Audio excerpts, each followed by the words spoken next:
Quand on dit que l'école c'est quelque chose de très dangereux, il y a certaines personnes qui ont manque de mindset, qui vont venir en commentaire dire que s'il n'y avait pas l'école, c'est qu'il n'y a pas de médecin. S'il n'y avait pas l'école, c'est qu'on ne parvient pas à fabriquer les voitures. S'il n'y avait pas l'école, s'il n'y avait pas l'école, s'il n'y avait pas l'école. Mais ce que vous ne comprenez pas en fait, c'est que l'école c'est quelque chose, c'est un système élaboré pour vous faire perdre du temps.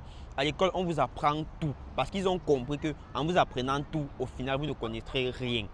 On vous apprend tout et en fait, ce qui vous sert dans le tout qu'on vous a appris là, c'est au final quelque chose que vous aurez pu apprendre en 4 mois. Mais on vous a appris ça en 15 ans d'école. On t'apprend physique, chimie, technologie, anglais, histoire, géo, etc., etc. Il y a certaines personnes qui dans leur vie, de tout ce qu'on leur a appris là, la seule chose qui les sert vraiment à la fin, c'est l'anglais. Parce que moi, par exemple, la seule chose qui me sert de ce qu'on m'a appris à l'école, c'est l'anglais. Et je ne connais même pas l'anglais comme je devrais connaître. Si je voulais vraiment connaître l'anglais, c'est que franchement, j'ai appris ça en 3 mois. Et je n'ai même pas besoin d'aller à l'école pour apprendre l'anglais. Il me suffisait seulement d'aller peut-être à une zone anglophone comme Bamenda ou à Boya pour apprendre l'anglais. Au final, à quoi l'école m'a servi? Ne viens pas me dire que l'école m'a appris à lire. Je n'ai même pas appris à lire à l'école. Moi, j'ai appris à lire pendant les vacances quand je partais au cours préparatoire. Et c'est ma mère qui m'a appris à lire à la maison. Je n'ai pas eu besoin d'aller à l'école. Quand j'étais à l'école, là, ce que la maîtresse disait là, je connaissais déjà lire. Donc, l'école ne m'a servi pratiquement à rien.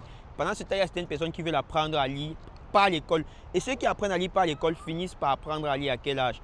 Au cours élémentaire 1, au cours élémentaire 2. Pourtant, ils auraient pu apprendre à lire à la maison comme moi et gagner plus en temps. Maintenant, tout ce que tu as appris à l'école là, quand tu fais toutes les matières là et qu'au final tu deviens maçon, l'histoire qu'on t'apprenait te servait à quoi? La géographie qu'on t'apprenait te servait à quoi? Si tu ne vas même jamais monter dans l'avion pour changer de pays, la géographie t'a servi à quoi? À rien. C'était pour gagner en temps. Pendant que vous perdez ce temps, les capitalistes avancent. Les capitalistes créent encore plus de pièges pour vous visser encore, pour prendre encore toute votre économie. C'est ce que vous ne comprenez pas. Donc si moi j'ai un conseil à vous donner aujourd'hui, c'est de laisser l'école. Peu importe que tu aies eu le BPCO, le CEPO, le pouvoir, je m'en fous. Il y a ces gens qui vont dire, les gens encore sensibles, parce que vous aimez trop mettre les émotions. Les gens sensibles vont encore venir dire que non, tu dois au moins avoir le bac, nanana. C'est un complexe qu'on vous a mis dans votre cerveau. Tant que tu ne te libères pas de ça, tu ne vas pas avancer. Même le bac là ne te sert à rien. Mon bac me sert à quoi? À rien du tout. Donc, prends ton temps, fais beaucoup d'argent.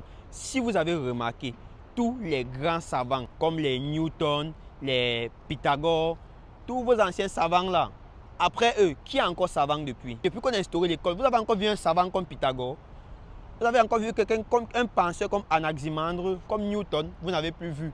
Parce que l'école justement est venue vous tuer. L'école est venue vous anéantir. Si vous lisez l'histoire, la vraie histoire, vous allez comprendre qu'en Égypte, il y avait les savants, les vrais physiciens qui n'avaient pas besoin d'aller à l'école. Il y a des choses que vous devez comprendre. Soyez intelligent, laissez l'école, lance-toi dans un business. Et aujourd'hui, le business le plus facile, c'est la crypto. Tout ce qui est trading, tout ce qui est crypto, tout ce qui est intelligence artificielle, tout ce qui est digital, c'est le plus facile. Digital veut dire que tu fais avec tes doigts, le clavier, le téléphone. Il n'y a plus rien de difficile. Mais on ne nous apprend pas ça à l'école. On vous apprend toutes sortes de conneries à l'école pour vous faire perdre du temps. Pendant ce temps, nous on monte les projets et après on va venir vous vendre, on va venir vous employer. Soyez intelligents, sortez aussi de ça. Si on ne fait pas comme ça, l'Afrique va rester dans le noir. Donc si tu as bien compris ça et qu'après la vidéo, tu as décidé que donc je vais me lancer en crypto, tu es donc sur la bonne vidéo. Donc like la vidéo, fais-moi un signe en commentaire, abonne-toi, clique sur le lien dans ma bio pour intégrer mon canal Telegram.